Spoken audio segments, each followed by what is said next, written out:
तो हेलो यार। आज हम सीखेंगे मैथमेटिकल लॉजिक, जो कि है हमारी क्लास 12 की पार्ट 1 का फर्स्ट टॉपिक। तो सबसे पहले हम देखेंगे कि जो नाम है हमारा लॉजिक, ये कहाँ से डिराइव किया गया है। तो ये नाम जो लॉजिक डिराइव किया गया है एक ग्रीक वर्ड लोगोस से, जिसका मीनिंग होता है रीजन। चलो अब हम इस चैप्टर का ओवरव्यू ले लेते हैं।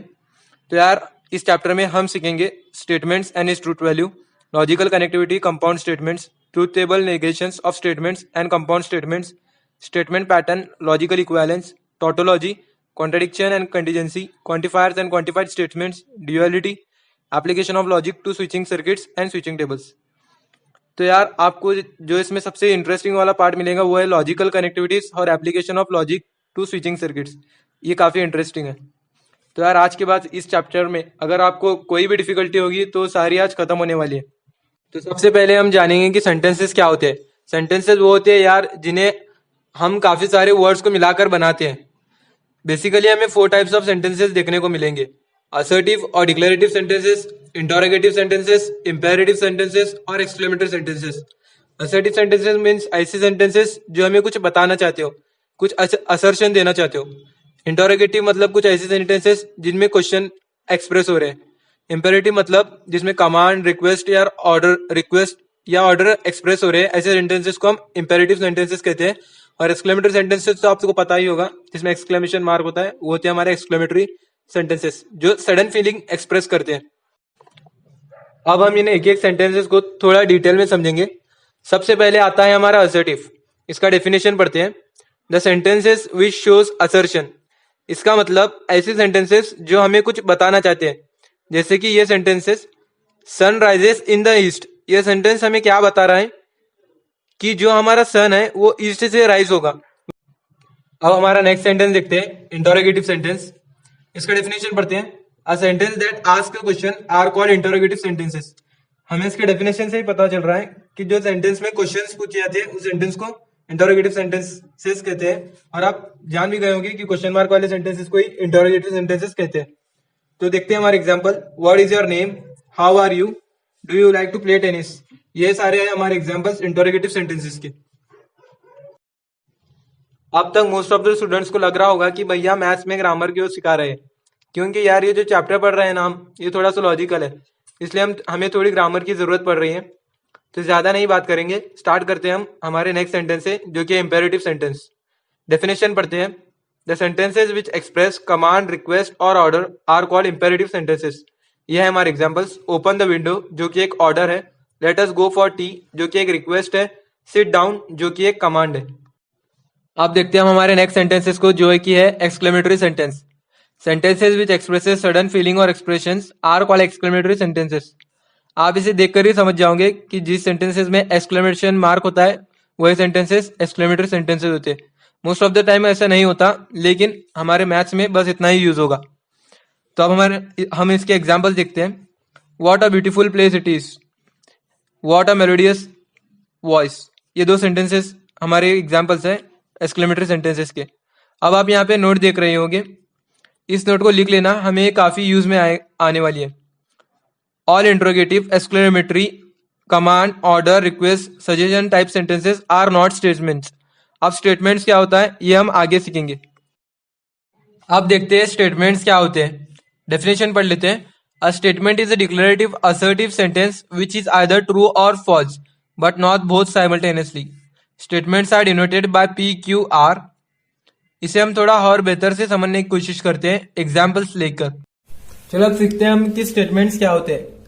The sentences which shows assertion, declaration and which has truth values either true or false but not both simultaneously. अगर इसका सिंपल वर्ड्स में मीनिंग देखें हम, तो स्टेटमेंट्स एक ऐसे सेंटेंस होते हैं जो असर्टिव होते हैं और उसके साथ साथ उनके ट्रूथ वैल्यूज आइदर ट्रू होते हैं नहीं तो फॉल्स होते हैं। अब आप पूछेंगे भैया ट्रूथ वैल्यूज क्या होते हैं। ट्रूथ वैल्यूज मतलब अगर हमारा सेंटेंस सही है तो उसकी ट्रूथ वैल्यू होगी ट्रू, अगर हमारा सेंटेंस गलत है तो उसकी ट्रूथ वैल्यू होगी फॉल्स। अब हम देखते हैं कि ऐसे कौन से सेंटेंसेस होते हैं जिसकी ट्रूथ वैल्यू ट्रू भी हो सकती है और फॉल्स भी हो सकती है। तो ये वाला देखिए, ये वाली इक्वेशन देखिए, 3x/9 - 2 = 0। अगर हम यहाँ x = 6 पुट करेंगे तो ये क्या हो जाएगा, -2 = 0, 2 - 2 = 0। अगर आप यहाँ पे इसी जगह x = 5 पुट करेंगे तो यहाँ पे जो इक्वेशन है वो इक्वल टू जीरो नहीं होगी। तो यहाँ पर हम देख सकते हैं कि हमारी जो इक्वेशन है यहाँ पर ट्रूथ वैल्यू दिखा रही है, और यहाँ पर जो उसकी ट्रूथ वैल्यू, यहाँ पर जो हमारी ट्रूथ वैल्यू है वो ट्रू दिखा रही है, और यहाँ पर जो हमारी ट्रूथ वैल्यू है वो फॉल्स दिखा रही है। तो इस टाइप की सेंटेंस होती है जिसकी ट्रूथ वैल्यू ट्रू भी होती है और फॉल्स भी होती है। तो ऐसे जो सेंटेंसेस होते हैं वो स्टेटमेंट्स नहीं होते। अगर वहीं पे हम ये वाला सेंटेंस देखें, 5 इंटू 2 इज इक्वल्स टू 11, ये गलत, ये स्टेटमेंट की ट्रूथ वैल्यू फॉल्स तो आएगी, लेकिन ये स्टेटमेंट्स कभी वैरी नहीं करेगा। ये 5 इंटू 2 इज इक्वल्स टू 11 ये गलत है तो हमेशा गलत ही रहेगा, ये कभी सही नहीं होगा जब तक हम दूसरा स्टेटमेंट नहीं लिखेंगे कि 10 है। अब इसकी ट्रूथ वैल्यू हो गई ट्रू, लेकिन ये वाला स्टेटमेंट, ये वाला सेंटेंस जब हम देख रहे थे तो इसकी ट्रूथ वैल्यू हमेशा रॉन्ग ही रहेंगी, कभी चेंज नहीं होगी। तो कब तक चेंज नहीं होगी? जब तक हमने पूरा सेंटेंस ही ना चेंज कर दे। अब जो हमारे इंटरोगेटिव, एक्सक्लेमेटरी और इंपेरेटिव, जो हमारे इस टाइप के सेंटेंसेस होते हैं, ये स्टेटमेंट्स नहीं होते। हर एक टाइप का सेंटेंस होता है ओपन सेंटेंस, जिसे हम आगे समझ रहे होंगे। ये वाले सेंटेंसेस भी स्टेटमेंट्स नहीं होते। तो हमने स्टेटमेंट्स को समझ लिया। अब इसके हम न्यूमेरिकल्स हमारे एक्सरसाइज 1.1 की नेक्स्ट वीडियो में देखेंगे। अभी हम सीखेंगे ट्रूथ वैल्यू। अभी मैंने आपको इसके बारे में बताया था, फिर भी एक बार रीड कर लेते हैं। Each statement is either true or false. If statement is true its truth value is true. If the statement is false its truth value is false. Example देख लेते हैं। Mumbai is the capital of Maharashtra, जो कि एक सही बात है, इसलिए इसकी ट्रूथ वैल्यू ट्रू है। India is located in North America, जो कि एक गलत बात है, इसलिए इसकी ट्रूथ वैल्यू फॉल्स है। अब नेक्स्ट जो टॉपिक हमें सीखना है वो है ओपन सेंटेंस। ये हमें काफी यूजफुल होगा स्टेटमेंट्स को अच्छी तरीके से जानने में। तो स्टार्ट करते हैं डेफिनेशन से। The truth value depends upon the situation. मतलब ये ऐसे सेंटेंसेस होते हैं जो पर्सन टू पर्सन डिफर करते हैं। For example, he is tall. अब किसी के लिए हम जिस इंसान को टॉल कह रहे हैं वो उसके लिए टॉल नहीं होगा। इस फोटो में जो हमारा y है उसके लिए x टॉल होगा, लेकिन जो हमारा z है उसके लिए x टॉल नहीं होगा। Similarly maths is an interesting subject. आपके लिए मैथ्स इंटरेस्टिंग हो सकता है, लेकिन आपके फ्रेंड के लिए मैथ्स इंटरेस्टिंग हो ये जरूरी नहीं है।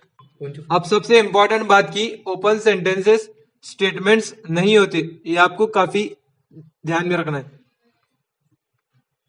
अब हम हमारा नेक्स्ट टॉपिक सीखेंगे, logical connectivities and simple and compound statements.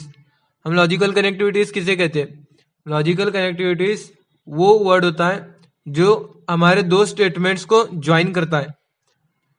इसका डेफिनेशन पढ़ लेते हैं। The words or phrases which are use to connect two statements are called logical connectives. इसके एग्जाम्पल देखते हैं। We will study the connectives and, or, if, then, if and only, if or not. Simple and compound sentences समझने के बाद हम logical connectivities को थोड़ा deep में समझेंगे। अब सिंपल एंड कंपाउंड स्टेटमेंट्स क्या होते हैं वो देख लेते हैं। A statement which can not be split further into two or more sentences is called simple statement. For example, John is cool. अगर अब हम इसे फर्दर स्टेटमेंट्स में नहीं डिवाइड कर सकते। If a statement is combination of two or more simple statements then it is called a compound statements. जैसे कि John is cool and smart boy. यहाँ पर हम इस वाले स्टेटमेंट्स को हम दो स्टेटमेंट में डिवाइड कर सकते हैं, जैसे कि John is cool and John is smart boy. तो यार स्टार्ट करते हैं लॉजिकल कनेक्टिव्स जो अभी हमने पढ़ा था। सबसे पहले जो हमें लॉजिकल कनेक्टिव सीखना है वो है कंजंक्शन। इसका डेफिनेशन पढ़ लेते हैं। The compound sentence form by two sentences P and Q using connective and is called conjunction. It is represented bye P and Q। और मोस्ट ऑफ द टाइम यहाँ पर एंड के साथ बट भी यूज होता है, बट ये काफी रेयर होता है। तो इसे रिप्रेजेंट करते हैं हम P and Q से। जो हमारी बीच की साइड है इसे हम एंड कहते हैं। अगर बट भी होगा तब भी हम इसे एंड ही बोलेंगे। तो सबसे पहले हम इसका समझते हैं कि ट्रूथ टेबल क्या होता है। तो क्योंकि सबसे इंपॉर्टेंट जो हमारे इस चैप्टर में हमें पढ़ना है वो है ट्रूथ टेबल और उसका फॉर्मेशन कैसे होता है। बेसिकली जो हमारा ट्रूथ टेबल है कंजंक्शन का या लॉजिक का, इसे हम सर्किट डायग्राम्स के थ्रू समझते हैं। और जो हमारा कंजंक्शन का ट्रूथ टेबल है वो एक सीरीज सर्किट डायग्राम से समझा जाता है। तो स्टार्ट करते हैं। यहाँ पर कुछ अजम्पशन है जो हमें कंसिडर करने होंगे कि अगर हमारा स्विच ओपन है तो हम यूज करेंगे फॉल्स। अगर हमारा स्विच क्लोज है तो हम यूज करेंगे ट्रू या फिर टी। तो स्टार्ट करते हैं। ये अगर हम हमारा पी स्विच जो है क्लोज कर देते हैं मतलब ट्रू, और हमारा क्यू स्विच क्यू वाला स्विच अगर हम ओपन रखते हैं तो क्या हमारा बल्ब ग्लो करेगा? नहीं, क्योंकि यहाँ पे करंट फ्लो ही नहीं होगा, बल्ब ग्लो नहीं करेगा। फिर हम नेक्स्ट देखते हैं। अगर जो हमारा पी वाला स्विच है हम इसे ओपन रख देते हैं और जो हमारा क्यू वाला स्विच है हम उसे क्लोज कर देते हैं तो क्या बल्ब ग्लो होगा? नहीं, क्योंकि सर्किट कंप्लीट ही नहीं होगा, अभी भी बल्ब ग्लो नहीं होगा। अगर हम दोनों सर्किट्स को ओपन रख देते अगर हम इन दोनों सर्किट्स को ओपन रख देते हैं तो क्या हमारा बल्ब ग्लो होगा? नहीं, नहीं होगा। अब बल्ब ग्लो कब होगा? सिर्फ जब दोनों के दोनों सर्किट क्लोज होंगे, मतलब अगर दोनों सर्किट क्लोज होंगे तो ही बल्ब ग्लो होगा, इसलिए ट्रू। तो इसके लिए एक ट्रिक बता देता हूं आपको। जब भी आप ऐसा देखोगे तो आप पी को कंसिडर कर लेना टीवी, और जो हमारा क्यू है उसे कंसिडर कर लेना सेट टॉप बॉक्स। यहां पर देखिए, अगर आपके घर में टीवी होगी तो अगर आपके घर में टीवी और सेट टॉप बॉक्स दोनों होंगे तभी तो आपके घर में टीवी चल पाएंगी ना। इसलिए अगर टीवी है और सेट टॉप बॉक्स नहीं है तो घर में टीवी चलेंगी क्या? नहीं चलेंगी। अगर हमारे पास टीवी नहीं है और सिर्फ सेट टॉप बॉक्स है तो क्या आप टीवी देख पाओगे? नहीं, नहीं देख पाओगे। अगर आपके पास टीवी भी नहीं है और सेट टॉप बॉक्स भी नहीं है तो क्या आप टीवी देख पाओगे? नहीं, नहीं देख पाओगे। अगर आपके पास टीवी भी है, सेट टॉप बॉक्स भी है, तभी आप अपनी टीवी देख सकते हो। तो ये हमारी ट्रिक, इसे आप ध्यान में रखना, एक आपको काफी यूजफुल होगी जब हम आगे ट्रुथ टेबल बनाएंगे। आप देखते हैं हमारा दूसरा लॉजिकल कनेक्टिव जिसको जो कि है डिसजंक्शन, और हम इसे रिप्रेजेंट करते हैं इस साइन से। अ compound sentence form by two simple sentences P and Q using connective और इज कॉल्ड डिसजंक्शन। और इसे रिप्रेजेंट किया जाता है पी और क्यू से। जो हमारी बीच वाली साइड है ना, हम इसे और कहते हैं। और के सिवा इसमें और कुछ नहीं यूज होता। जैसे कि जो हमारा एंड था उसके साथ हम बट भी कभी कभी यूज कर लेते थे, यहाँ पे ऐसा कुछ नहीं होता, सिर्फ यहाँ पे और ही यूज होता है। तो देखते हैं हमारा ट्रूथ टेबल जो कि इस चैप्टर में सबसे इंपॉर्टेंट है। तो इसे भी हम सर्किट के थ्रू ही समझेंगे। और जो हमारा और के लिए सर्किट होता है वो है पैरेलल सर्किट्स।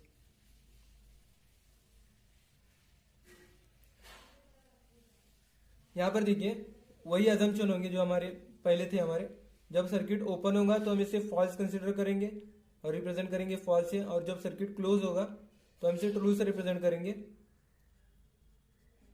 टी से। तो स्टार्ट करते हैं।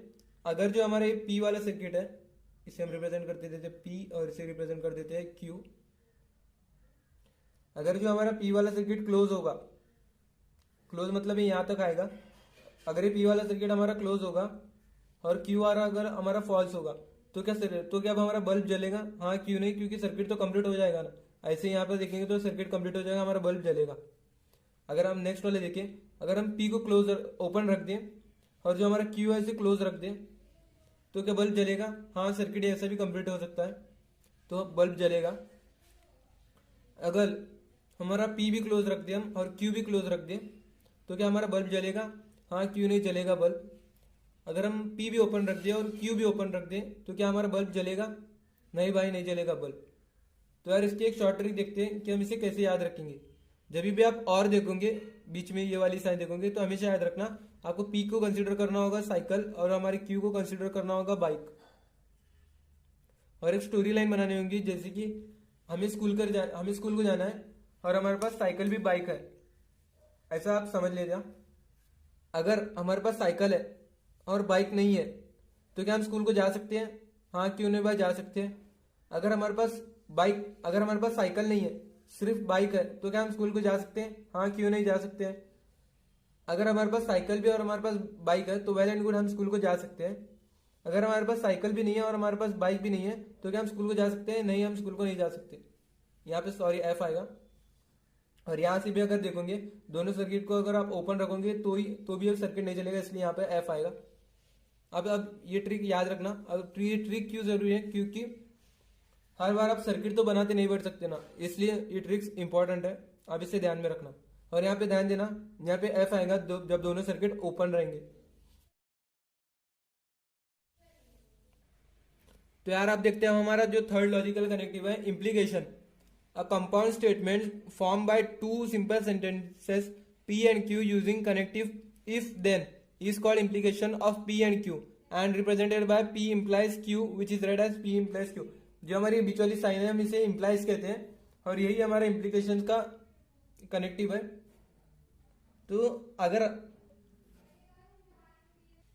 तो यार स्टार्ट करते हैं हमारा थर्ड लॉजिकल कनेक्टिव जो कि implication. A compound sentence form by two simple sentences P and Q using connective if then is called implication. जो हमारा ये वाला कनेक्टिव है इसके अंदर जो कनेक्शन के लिए जो सेंटेंसेस के बीच में यूज होता है वो है इफ और then is called implication of P and Q. और हम इसे रिप्रेजेंट करते हैं कुछ ऐसे सिंबल से which is read as P implies Q. जो हमारा बीच का एरो होता है ना हम उसे इम्प्लाइज कहते हैं। तो यार सबसे पहले इंपॉर्टेंट हम सीखते हैं जो हमारा ट्रुथ टेबल है। हम इस लॉजिकल तो यार सीखते हैं अब हमारा थर्ड लॉजिकल कनेक्टिव जो है implication. A compound sentence form by two simple sentences P and Q using connective if then is called implication of P and Q and is represented by कुछ इस तरह से रिप्रेजेंट किया जाता है which is read as P implies Q. जो हमारा बीच का एरो होता है ना हम उसे इम्प्लाइज कहते हैं। तो यार सबसे इंपॉर्टेंट हम सीखते हैं हमारा ट्रुथ टेबल। टेक्स्ट बुक में यार थोड़ा काफी डिफिकल्ट वे में समझाया गया है, मैं आपको काफी इजी वे में समझा रहा हूँ।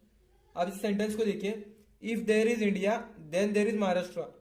अगर इंडिया होगा हमारा तो ही महाराष्ट्र का रहना पॉसिबल है। अगर महाराष्ट्र हमारा नहीं भी हुआ तो हमारा इंडिया का रहना पॉसिबल होगा क्या? हाँ होगा। तो इसी के बेस्ड हम ये हमारा ट्रुथ टेबल बनाएंगे। तो यहाँ पर देखिए जो ये हमारा सेंटेंस है इंडिया वाला हम इसे P कंसिडर करेंगे और इस महाराष्ट्र को हम Q कंसिडर करेंगे। अगर हमारा इंडिया नहीं होगा सिर्फ महाराष्ट्र होगा, ये पॉसिबल है क्या? नहीं पॉसिबल है। तो यार अब सीखेंगे हम सबसे जो इंपॉर्टेंट है हमारा ट्रुथ टेबल। तो इसे समझने के लिए यार हम इस सेंटेंस की मदद लेंगे। टेक्स्ट बुक में से काफी डिफिकल्ट वे में समझाया गया है, मैं आपको काफी इजी वे में समझा रहा हूँ। आप इस सेंटेंस को ध्यान में रखना, if there is India then there is Maharashtra. अगर हमारा इंडिया होगा तो ही हमारा महाराष्ट्र का रहना पॉसिबल है। अगर हमारे इंडिया नाम की कोई कंट्री ही नहीं रहेंगी तो महाराष्ट्र का रहना पॉसिबल नहीं है। वैसे ही अगर हमारा महाराष्ट्र नहीं होगा तो क्या हमारा इंडिया का रहना पॉसिबल नहीं होगा? ऐसा नहीं है। अगर महाराष्ट्र नहीं होगा तो भी हमारा इंडिया होगा। तो आप सिर्फ ये वाली बात मेरी ध्यान में रखना और आपको पी को महाराष्ट्र पकड़ना है। आपको पी को समझना है कि महाराष्ट्र है और जो हमारे क्यू है से इंडिया समझ लेना है। अब यहाँ पर देखिए, अगर हमारा महाराष्ट्र है और इंडिया नहीं है, क्या ये पॉसिबल है? नहीं भाई नहीं पॉसिबल है। अगर इंडिया नहीं होगा तो महाराष्ट्र कैसे होगा? अगर हमारा महाराष्ट्र भी है और हमारे पास इंडिया भी है तो क्या ये पॉसिबल है? हाँ भाई पॉसिबल है। अगर हमारे पास महाराष्ट्र भी नहीं है और इंडिया भी नहीं है तो क्या ये पॉसिबल है? हाँ, फिर तो कोई बात ही नहीं, ये पॉसिबल है। महाराष्ट्र भी नहीं इंडिया भी नहीं तो पॉसिबल ही है ना। अगर हमारे पास महाराष्ट्र नहीं है लेकिन इंडिया है, क्या ये बात पॉसिबल है? हाँ भाई पॉसिबल है। अगर महाराष्ट्र नहीं होगा तो क्या है, बाकी दूसरे स्टेट्स तो होंगे ना इंडिया में। तो इस तरह से हम करेंगे हमारा ये वाला ट्रुथ टेबल। अगर आपको नहीं समझा होगा तो आप वापस से रिवाइंड करके देख लेना, नहीं तो मैं आपको हर एक बार समझाता हूँ। ये देखिए, अगर हमारे पास महाराष्ट्र होगा और इंडिया नहीं होगा तो क्या ये पॉसिबल है? कंट्री ही नहीं है और उसमें स्टेट प्रेजेंट है, ये कैसे कह सकते हैं हम? इसलिए फॉल्स है। अगर हमारे पास महाराष्ट्र भी है और इंडिया भी है तो ये पॉसिबल है, इसलिए ट्रू। अगर हमारे पास महाराष्ट्र भी नहीं है तो इंडिया भी नहीं है तो ये कुछ किसी की बात ही नहीं हो रही है, इसलिए ये ट्रू आएगा। इसे आप ध्यान में रखना, काफी सारे बच्चे यही पे मिस्टेक कर देते हैं। अगर हमारे पास महाराष्ट्र नहीं है और इंडिया है, क्या ये पॉसिबल है?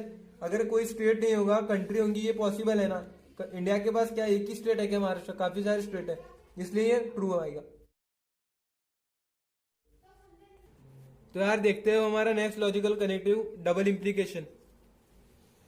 To simple sentences connected by phrase if and only if forms a double implication और हम इसे रिप्रेजेंट करते हैं इस सिंबल से, डबल एरो। अब इसका सब में इंपॉर्टेंट जो है ट्रुथ टेबल देख लेते हैं हम। तो यार स्टार्ट करते हैं हम हमारे नेक्स्ट लॉजिकल कनेक्टिव जो कि है double implication. Two simple sentences connected by phrase if and only if forms a double implication और हम इसे रिप्रेजेंट करते हैं इस वाले सिंबल से जो डबल एरो आते हैं ऐसे। हम इसे डबल इम्प्लीकेशन भी कहते हैं और बाय कंडीशनल भी कहते हैं। और जो हमारा पहले वाला था इम्प्लीकेशन, हम उसे कंडीशनल कहते हैं। तो इसे हम इसे सेंटेंस के थ्रू समझने की कोशिश करते हैं। Triangle A B C is isosceles if and only if two sides of triangle are equal. अब कोई भी ट्राइंगल आइसोसेलेस कब होगा? जब उसके दो साइड्स इक्वल होंगे। मतलब अगर ये कंडीशन हमें सही करनी है तो जो हमारी ऊपर वाली कंडीशन है हमें उसे भी सही करना होगा। अब इसके लिए आपको एक सिंपल ट्रिक बता देता हूँ, आप बस उतना ध्यान में रखेंगे तो भी आपके लिए काफ़ी है, इसमें कुछ ज़्यादा खास नहीं है। आप जो हमारा P होगा उसे कंसिडर करना, या फिर आप जैसे कि जो हमारा ट्रू होगा उसे कंसिडर करना पॉजिटिव, और जो हमारा फॉल्स होगा उसे कंसिडर करना नेगेटिव। अब बस इसी पर बेस हम करेंगे। जो हमने रूल्स पढ़े थे मैथ्स में, पॉजिटिव नेगेटिव नेगेटिव होता है, नेगेटिव पॉजिटिव नेगेटिव होता है, नेगेटिव नेगेटिव पॉजिटिव होता है, बस वही यूज करना है। यहाँ पर देखिए P ट्रू Q फॉल्स, तो हमारा P डबल इम्प्लाइज Q क्या आएगा? False. P false Q true, तो हमारा क्या आएगा? डबल इम्प्लाइज फॉल्स ही आएगा। अगर ये भी ट्रू है और ये भी ट्रू है तो ये भी ट्रू आएगा, और ये भी फॉल्स है ये भी फॉल्स है तो ये भी ट्रू आएगा। ये कैसे? ये नेगेटिव ये भी नेगेटिव नेगेटिव नेगेटिव पॉजिटिव, तो इस तरह से आप इन्हें याद कर सकते हो। तो आप देखेंगे हमारा पांचवा जो है नेगेटिव। करते हैं हमारे नेक्स्ट लॉजिकल कनेक्टिव से, जो कि है नेगेशन। इससे समझने में बेटर होगा अगर हम एग्जांपल्स यूज करें इसे समझने में। तो यहाँ पर देखिए √3 is not a root of equation x² + 3x - 18 = 0। अब बस इन एग्जांपल्स को करोगे तो आपको समझ में आ जाएगा कि ये कैसे करना है। इसका आंसर क्या होगा? √3 is a root of equation, ये रिराइट कर देना क्या। अब नेक्स्ट वन देखो, 7 + 4 इज ग्रेटर देन 11। अब इसका अपोजिट लिखना है हमें, 7 + 4 इज नॉट ग्रेटर देन 11, ये रेशनल नंबर। अब next √2 is a rational number. अब इसका अपोजिट क्या होगा? √2 is not a rational number.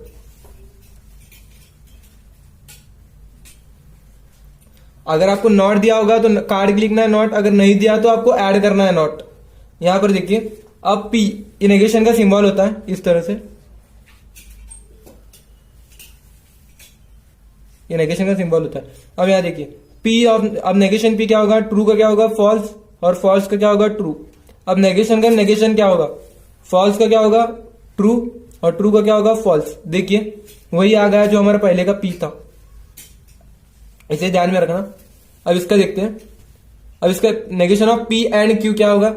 Negation of P and का हो जाएगा और का हो जाएगा एंड, और एंड का हो जाएगा और, इसे ध्यान में रखना।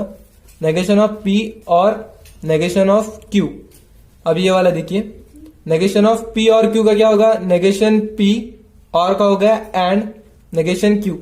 अब दो और इंपॉर्टेंट नेगेशंस है जो आप ज्यादातर कहीं पर देख नहीं पाओगे, लेकिन ये काफी इंपॉर्टेंट है एग्जाम पॉइंट ऑफ व्यू से।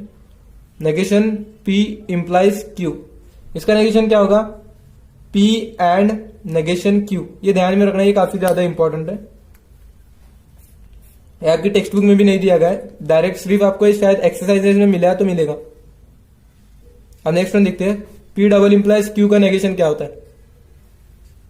Negation of P double implies Q, P and negation Q और Q एंड नेगेशन P। इसे आप याद कर लेना, इस सही में काफी ज्यादा इंपॉर्टेंट है। आपको इसका मतलब, आपको इसकी इंपॉर्टेंस आगे समझ में आएगी। तो आपको समझ में आ गया होगा कि नेगेशन का मतलब होता क्या है। नेगेशन मतलब अगर हमें नॉट दिया होगा, नहीं दिया होगा तो हमें नॉट ऐड करना है, अगर हमें दिया होगा तो उसमें से निकालना है। सेंटेंस की बात हुई है, अगर ट्रूथ टेबल्स में हमें नेगेशंस करना है तो ट्रू होगा तो उसे फॉल्स कर देना, और फॉल्स होगा तो उसे ट्रू कर देना। फिर आपने इसका तो नेगेशन देख लिया। एंड का नेगेशन क्या होता है? और का नेगेशन होता है एंड। इंप्लाइज का नेगेशन मैंने आपको बता दिया, और डबल इंप्लाइज का नेगेशन मैंने आपको बता दिया। इंप्लाइज और डबल इंप्लाइज का नेगेशन आप याद कर लोगे तो काफी बेहतर होगा, ये मैं आपको वापस से कह रहा हूं। तो यार स्टार्ट करते हैं लॉजिकल कनेक्टिव्स जो अभी हमने पढ़ा था। सबसे पहले जो हमें लॉजिकल कनेक्टिव सीखना है वो है कंजंक्शन। इसका डेफिनेशन पढ़ लेते हैं। The compound sentence form by two sentences P and Q using connective and is called conjunction. It is represented bye P and Q। और मोस्ट ऑफ द टाइम यहाँ पर एंड के साथ बट भी यूज होता है, बट ये काफी रेयर होता है। तो इसे रिप्रेजेंट करते हैं हम पी एंड क्यू से, जो हमारी बीच की साइड है इसे हम एंड कहते हैं। अगर बट भी होगा तब भी हम इसे एंड ही बोलेंगे। तो सबसे पहले हम इसका समझते हैं कि ट्रूथ टेबल क्या होता है। तो क्योंकि सबसे इंपॉर्टेंट जो हमारे इस चैप्टर में हमें पढ़ना है वो है ट्रूथ टेबल और उसका फॉर्मेशन कैसे होता है। बेसिकली जो हमारा ट्रूथ टेबल है कंजंक्शन का या लॉजिक का, इसे हम सर्किट डायग्राम्स के थ्रू समझते हैं। और जो हमारा कंजंक्शन का ट्रूथ टेबल है वो एक सीरीज सर्किट डायग्राम से समझा जाता है। तो स्टार्ट करते हैं। यहाँ पर कुछ अजम्पशन है जो हमें कंसिडर करने होंगे कि अगर हमारा स्विच ओपन है तो हम यूज करेंगे फॉल्स,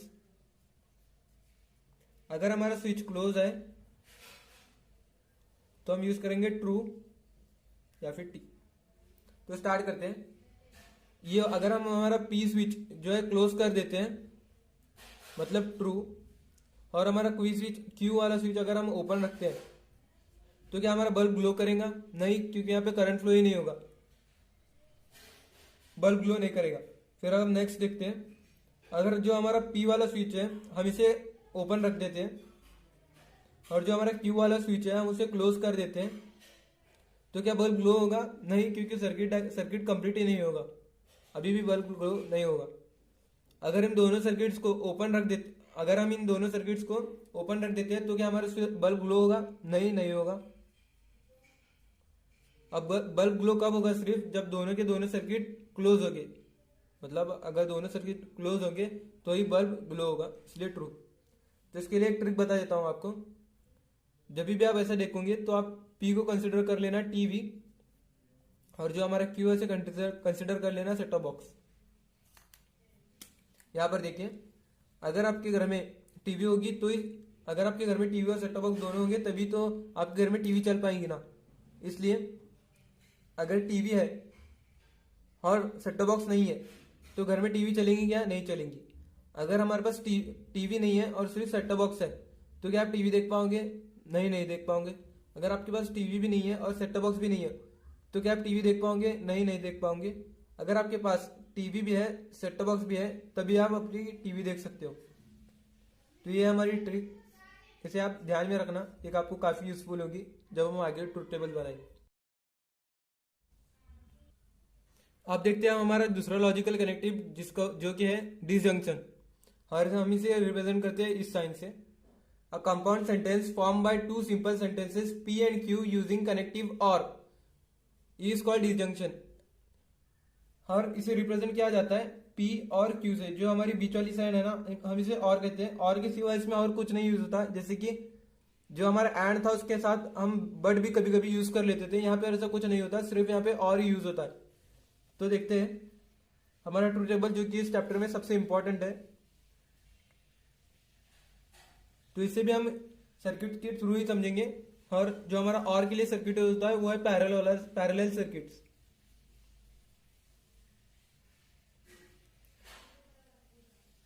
यहां पर देखिए वही अजम्पशन होंगे जो हमारे पहले थे। हमारे जब सर्किट ओपन होगा तो हम इसे फॉल्स कंसिडर करेंगे और रिप्रेजेंट करेंगे फॉल्स से, और जब सर्किट क्लोज होगा तो हम इसे ट्रू से रिप्रेजेंट करेंगे टी से। तो स्टार्ट करते हैं। अगर जो हमारा ये पी वाला सर्किट है इसे हम रिप्रेजेंट कर देते हैं पी और इसे रिप्रेजेंट कर देते हैं क्यू। अगर जो हमारा पी वाला सर्किट क्लोज होगा, क्लोज मतलब ये यहां तक आएगा। अगर ये पी वाला सर्किट हमारा क्लोज होगा और क्यू आ रहा अगर हमारा फॉल्स होगा तो क्या अब हमारा बल्ब जलेगा? हाँ, क्यों नहीं, क्योंकि सर्किट तो कंप्लीट हो जाएगा ना। ऐसे यहाँ पर देखेंगे तो सर्किट कंप्लीट हो जाएगा, हमारा बल्ब जलेगा। अगर हम नेक्स्ट वाले देखें, अगर हम पी को क्लोज ओपन रख दें और जो हमारा क्यू है इसे क्लोज रख दें तो क्या बल्ब जलेगा? हाँ, सर्किट ऐसा भी कंप्लीट हो सकता है, तो बल्ब जलेगा। अगर हमारा पी भी क्लोज रख दें हम और क्यू भी क्लोज रख दें तो क्या हमारा बल्ब जलेगा? हाँ, क्यों नहीं जलेगा बल्ब। अगर हम पी भी ओपन रख दें और क्यू भी ओपन रख दें तो क्या हमारा बल्ब जलेगा? नहीं भाई, नहीं जलेगा बल्ब। तो यार इसकी एक शॉर्ट ट्रिक देखते हैं कि हम इसे कैसे याद रखेंगे। जब भी आप और देखोगे बीच में ये वाली साइन देखोगे तो हमेशा याद रखना आपको पी को कंसीडर करना होगा साइकिल और हमारे क्यू को कंसीडर करना होगा बाइक। और एक स्टोरी लाइन बनानी होगी, जैसे कि हमें स्कूल को जाना है और हमारे पास साइकिल भी बाइक है, ऐसा आप समझ लीजिए। अगर हमारे पास साइकिल है और बाइक नहीं है तो क्या हम स्कूल को जा सकते हैं? हाँ, क्यों नहीं भाई, जा सकते हैं। अगर हमारे पास साइकिल नहीं है, सिर्फ बाइक है, तो क्या हम स्कूल को जा सकते हैं? हाँ, क्यों नहीं जा सकते हैं। अगर हमारे पास साइकिल भी और हमारे पास बाइक है तो वेल एंड गुड, हम स्कूल को जा सकते हैं। अगर हमारे पास साइकिल भी नहीं है और हमारे पास बाइक भी नहीं है तो क्या हम स्कूल को जा सकते हैं? नहीं, हम स्कूल को नहीं जा सकते। यहाँ पे सॉरी एफ आएगा। और यहाँ से भी अगर देखोगे, दोनों सर्किट को अगर आप ओपन रखोगे तो भी अब सर्किट नहीं चलेगा, इसलिए यहाँ पे एफ आएगा। अब ये ट्रिक याद रखना। अब ये ट्रिक क्यों जरूरी है? क्योंकि हर बार आप सर्किट तो बनाते नहीं बैठ सकते ना, इसलिए ये ट्रिक्स इंपॉर्टेंट है, आप इसे ध्यान में रखना। और यहाँ पे ध्यान देना, यहाँ पे एफ आएगा जब दोनों सर्किट ओपन रहेंगे। तो यार आप देखते हैं हमारा जो थर्ड लॉजिकल कनेक्टिव है, implication. A compound statement form by two simple sentences P and Q using connective if then is called implication of P and Q and represented by P implies Q which is read as P implies Q. जो हमारी बीच वाली sign है हम इसे implies कहते हैं और यही हमारा इम्प्लीकेशन का कनेक्टिव है। तो यार स्टार्ट करते हैं हमारा थर्ड लॉजिकल कनेक्टिव जो कि implication. A compound sentence form by two simple sentences P and Q using connective if then is called implication. जो हमारा ये वाला कनेक्टिव है, इसके अंदर जो कनेक्शन के लिए जो सेंटेंसेस के बीच में यूज होता है वो है इफ और then, is called implication of P and Q. और हम इसे रिप्रेजेंट करते हैं कुछ ऐसे सिंबल से which is read as P implies Q. जो हमारा बीच का एरो होता है ना, हम उसे इम्प्लाइज कहते हैं। तो यार सबसे पहले इंपॉर्टेंट हम सीखते हैं जो हमारा ट्रुथ टेबल है। हम इस लॉजिकल तो यार सीखते हैं अब हमारा थर्ड लॉजिकल कनेक्टिव जो है इम्प्लीकेशन।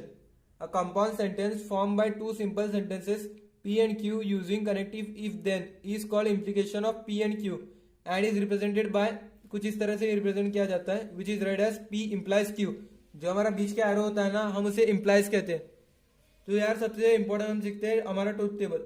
टेक्स्ट बुक में यार थोड़ा काफी डिफिकल्ट वे में समझाया गया है, मैं आपको काफी इजी वे में समझा रहा हूँ। अब इस सेंटेंस को देखिए, if there is India then there is Maharashtra. अगर इंडिया होगा हमारा तो ही महाराष्ट्र का रहना पॉसिबल है। अगर महाराष्ट्र हमारा नहीं भी हुआ तो हमारा इंडिया का रहना पॉसिबल होगा क्या? हाँ होगा। तो इसी के बेस्ड हम ये हमारा ट्रुथ टेबल बनाएंगे। तो यहाँ पर देखिए, जो ये हमारा सेंटेंस है इंडिया वाला, हम इसे P कंसिडर करेंगे और इस महाराष्ट्र को हम Q कंसिडर करेंगे। अगर हमारा इंडिया नहीं होगा, सिर्फ महाराष्ट्र होगा, ये पॉसिबल है क्या? नहीं पॉसिबल है। तो यार अब सीखेंगे हम सबसे जो इंपॉर्टेंट है हमारा ट्रुथ टेबल। तो इसे समझने के लिए यार हम इस सेंटेंस की मदद लेंगे। टेक्स्ट बुक में से काफी डिफिकल्ट वे में समझाया गया है, मैं आपको काफी इजी वे में समझा रहा हूँ। आप इस सेंटेंस को ध्यान में रखना, if there is India then there is Maharashtra. अगर हमारा इंडिया होगा तो ही हमारा महाराष्ट्र का रहना पॉसिबल है।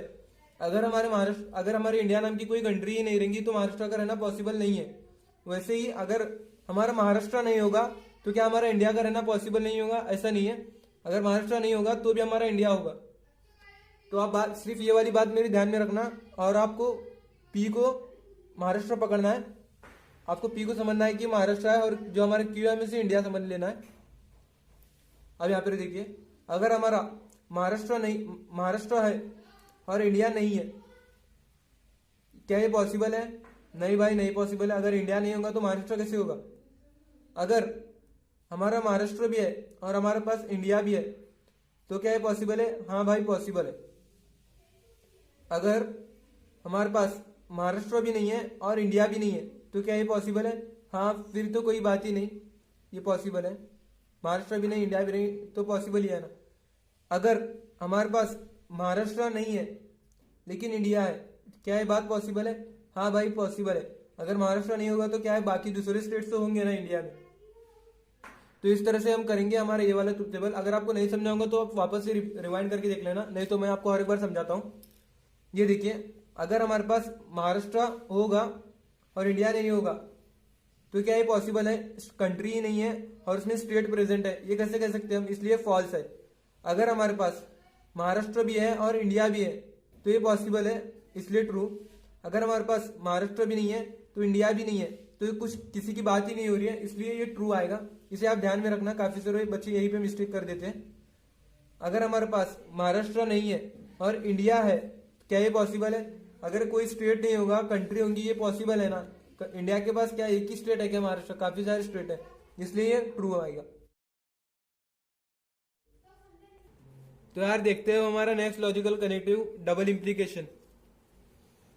To simple sentences connected by phrase if and only if forms a double implication, और हम इसे रिप्रेजेंट करते हैं इस सिंबल से, डबल एरो। अब इसका सब में इंपॉर्टेंट जो है ट्रुथ टेबल देख लेते हैं हम। तो यार स्टार्ट करते हैं हम हमारे नेक्स्ट लॉजिकल कनेक्टिव, जो कि है double implication. Two simple sentences connected by phrase if and only if forms a double implication, और हम इसे रिप्रेजेंट करते हैं इस वाले सिंबल से, जो डबल एरो आते हैं ऐसे।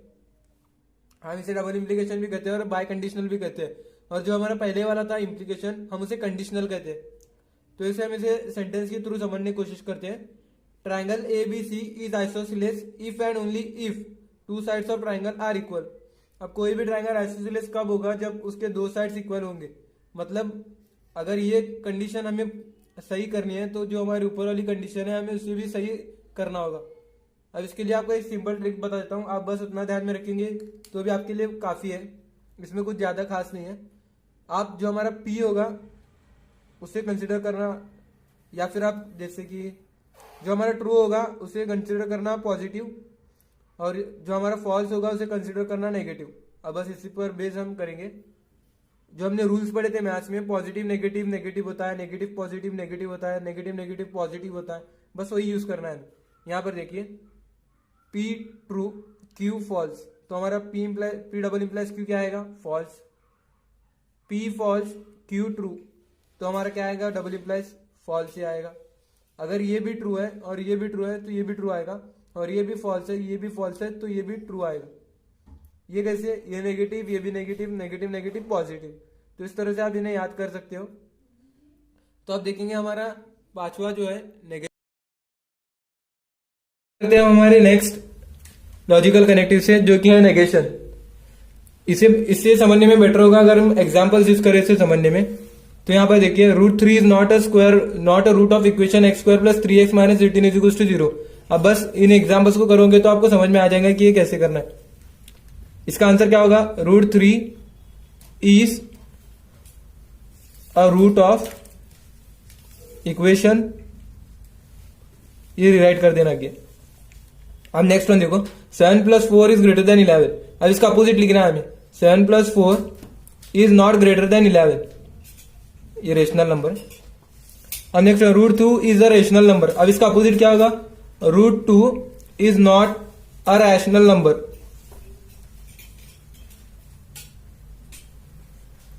अगर आपको नॉट दिया होगा तो कार्ड लिखना है नॉट, अगर नहीं दिया तो आपको ऐड करना है नॉट। यहां पर देखिए अब P ये नेगेशन का सिंबल होता है इस तरह से, ये नेगेशन का सिंबल होता है। अब यहां देखिए P ऑफ, अब नेगेशन P क्या होगा? ट्रू का क्या होगा? फॉल्स, और फॉल्स का क्या होगा? ट्रू। अब नेगेशन का नेगेशन क्या होगा? फॉल्स का क्या होगा? ट्रू, और ट्रू का क्या होगा? फॉल्स। देखिए वही आ गया जो हमारा पहले का P था, इसे ध्यान में रखना। अब इसका देखते हैं। अब इसका negation of P and Q क्या होगा? नेगेशन ऑफ P एंड का हो जाएगा और का हो जाएगा एंड, और एंड का हो जाएगा और, इसे ध्यान में रखना। नेगेशन ऑफ P और नेगेशन ऑफ Q। अब ये वाला देखिए, नेगेशन ऑफ P और Q का क्या होगा? नेगेशन P और का हो गया एंड नेगेशन Q। अब दो और इंपॉर्टेंट नेगेशंस है जो आप ज्यादातर कहीं पर देख नहीं पाओगे, लेकिन ये काफी इंपॉर्टेंट है एग्जाम पॉइंट ऑफ व्यू से। नेगेशन P इंप्लाइज Q, इसका नेगेशन क्या होगा? P एंड नेगेशन Q, ये ध्यान में रखना, ये काफी ज्यादा इंपॉर्टेंट है। आपकी टेक्स्ट बुक में भी नहीं दिया गया है, डायरेक्ट सिर्फ आपको शायद एक्सरसाइजेज में मिला तो मिलेगा। अब नेक्स्ट वन देखते हैं, P डबल इंप्लाइज Q का नेगेशन क्या होता है? Negation of P double implies Q, P and negation Q और Q एंड नेगेशन P। इसे आप याद कर लेना, इस सही में काफी ज्यादा इंपॉर्टेंट है। आपको इसका मतलब, आपको इसकी इंपॉर्टेंस आगे समझ में आएगी। तो आपको समझ में आ गया होगा कि नेगेशन का मतलब होता क्या है। नेगेशन मतलब अगर हमें नॉट दिया होगा, नहीं दिया होगा तो हमें नॉट ऐड करना है, अगर हमें दिया होगा तो उसमें से निकालना है। सेंटेंस की बात हुई है, अगर ट्रूथ टेबल्स में हमें नेगेशंस करना है तो ट्रू होगा तो उसे फॉल्स कर देना और फॉल्स होगा तो उसे ट्रू कर देना। फिर आपने इसका तो नेगेशन देख लिया। एंड का नेगेशन क्या होता है? और का नेगेशन होता है एंड। इंप्लाइज का नेगेशन मैंने आपको बता दिया और डबल इंप्लाइज का नेगेशन मैंने आपको बता दिया। इंप्लाइज और डबल इंप्लाइज का नेगेशन आप याद कर लोगे तो काफी बेहतर होगा, ये मैं आपको वापस से कह रहा हूं।